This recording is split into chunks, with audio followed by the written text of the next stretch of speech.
Hello everybody, this is Robipony here, and we have now come to the epilogue of this wonderful journey with 5 Nights at Pinkie's. This epilogue has been provided to us by the Walking Skymon, and I hope you enjoy it with me. So, let's read. Epilogue. The date Fluttershy and I had went by great, and we started dating. Everything was going exactly the way I wanted it to. I walked next to Fluttershy, wrapping my wing around her to keep her warm. We had just got back from a date, and I had to go to work soon. The animatronics and I are, I won't say friends, but we've reached a mutual treaty. I was particularly excited about going to work now. I was training a rookie that I suggested for the job. It took a long time to find him, but I did, and I signed him up to be my backup in case I'm ever sick or something. Alright, good night, Fluttershy, I said, as we reached Fluttershy's house. Good night, Jet. She kissed me on the cheek. Have fun at work. I watched her go inside and flew off towards Pinkie's party palace. I had been working there for a year, and ever since my first week, the animatronics haven't tried to kill me. So that's good. I still like to watch them do whatever it is they do. Sometimes I'll just watch to see what makes the closet so interesting to Applejack. And other times I'm checking on Rainbow to see how she's doing. I can walk out of my office now. I don't have to stay in there all the time. And every time I'd run out of power, they would always give me light so I could read a book or something and help me get out of the building when it was 6 o'clock. I had finally reached there, and I saw him in front of the building. There you are, he said. I looked at him. On the outside, I looked friendly. On the inside, though, I wanted to spit on him. Yeah, sorry, the date went longer than I expected, I said, unlocking the door. No, it's cool. After all, I shouldn't keep my main bro from getting laid, now should I? He said, lightly punching me in the shoulder. I just stared at him with one eyebrow raised and opened the door. Wow, this place looks like how we left it, Jet, he said. Good evening, Pinkie, Applejack, and Rarity. You're all looking lovely this evening, I said. It was a thing I did. I would walk by the stage, say that, walk by Cloud's Cove, say it to Rainbow, and get to the kitchen and say it to the purple one, who I decided to call Twilight. Jet, they're just animatronics. They aren't alive, he said. I just smiled and chuckled on the inside. Alright, here's where all the magic happens, I said, showing him the office. What's this, he said, picking up the tablet. It's how you check the cameras. You turn it on, like so. He turned it on. And you push one of these buttons to view that camera. Alright. Hey, thanks for giving me this job, man. I kept thinking that you would end up hating me for the rest of your life or something, he said, chuckling. I picked up a magazine I had and started reading it. No, man, you and me, we're cool, I said. I mean, come on. I'm a 25-year-old stallion. I shouldn't hold a grudge for this long, right? I lightly punched him in the shoulder. Alright, good, he said. He messed around on the camera tablet for a while before speaking. Hey, what's this mean? He said. I looked over and saw he was pointing to the power percentage. It was down 60% already. It wasn't even 3 yet. That shows how much power you have left.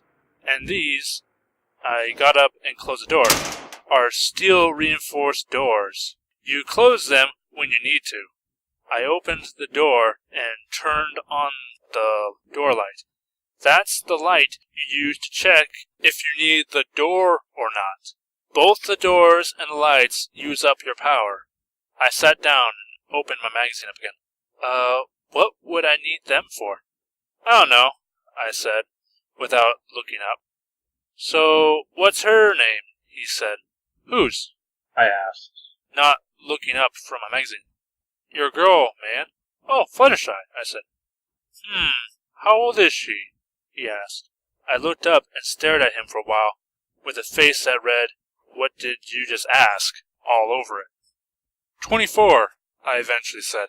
Ah, so how would you rate her? He asked.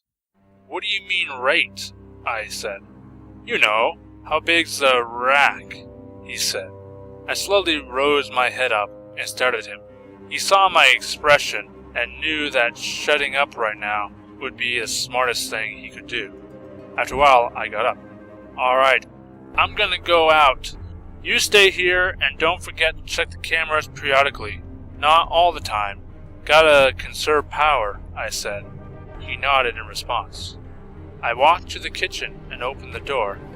Twilight, he's here, I said, closing the door afterwards.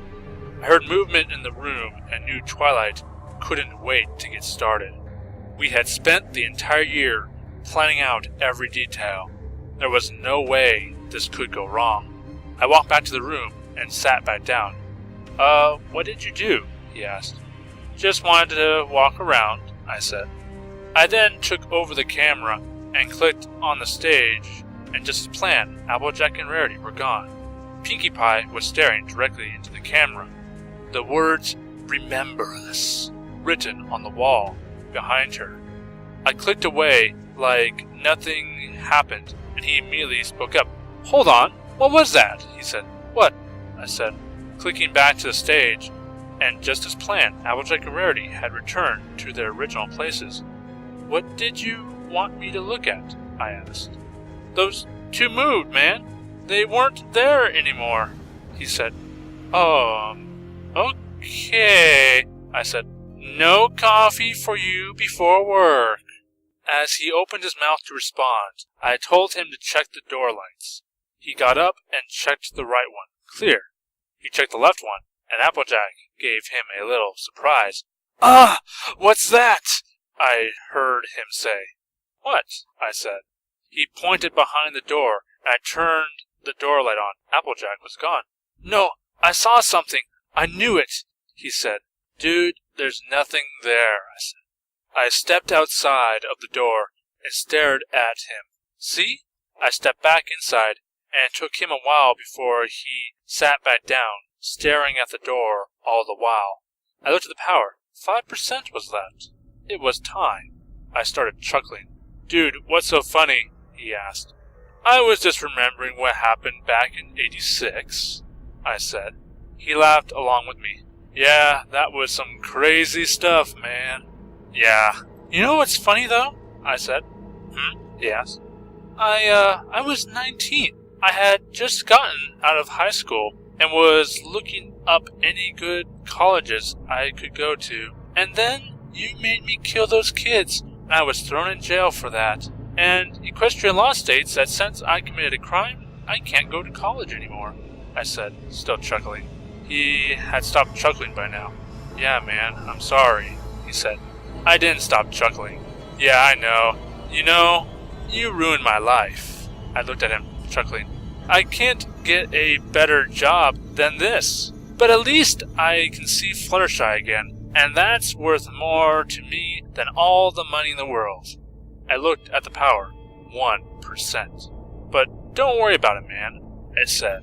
I've been meaning to tell you something if I ever meet you again, though. What? Soon you will know the joy of creation, I said. As if on cue, the power shut off right there, leaving us in a dark room. I picked up a flashlight and began reading my magazine again. He looked around and saw Pinkie's glowing face while she played a song. Then Applejack's face was illuminated in the darkness. Then Rarity. Then Rainbow Dash. Then Twilight appeared in the room. He was freaking out, asking me what was happening. I didn't respond. I just kept reading. The animatronics then grabbed him, dragging him away, kicking and screaming, begging for me to help. I like to handle things that anger me, rather than hold a grudge, I said. He screamed at me, cursing me. I just kept reading. Dude, I called, don't struggle. You'll just make them angry. The angrier they are, the more painful it'll be. The building was silent for a while. Then I heard the screams. followed by the sounds of bones snapping, traveling throughout the hallways. After I heard the ringing, I said goodnight to the animatronics and cleaned up any blood that was on them. I walked to the backstage to see a Pinkie Pie suit, bloody, with small eyes bulging out of its sockets. I knew that the animatronics would take care of the body, so I had nothing to worry about. That's for Aura, I said as I left the building. 6 years of them waiting for their true killer finally paid off.